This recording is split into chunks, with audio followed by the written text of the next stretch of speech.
উমরার ফজিলত। এক উমরার পর আরেক উমরা উভয়ের মধ্যবর্তী সময়ের পাপের কাফফারা স্বরূপ, আর একমাত্র জান্নাতি কবুল হাজ্জের পুরস্কার। বুখারী ১৬৫১, আবু হুরায়রা রাদিয়াল্লাহু আনহু, মুসলিম ৩১৫৫, তিরমিজি ৯৩৫, নাসাই ২৬৩১।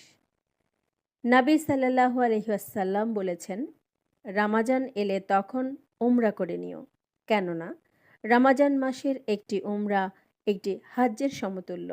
বুখারী ১৬৬০, ইবনে আব্বাস রাদিয়াল্লাহু আনহু, মুসলিম ২৯০৪, ইবনে মাজাহ ২৯৯৪। রাসূলুল্লাহ সাল্লাল্লাহু আলাইহি ওয়াসাল্লাম ৪ বার উমরা করেছেন।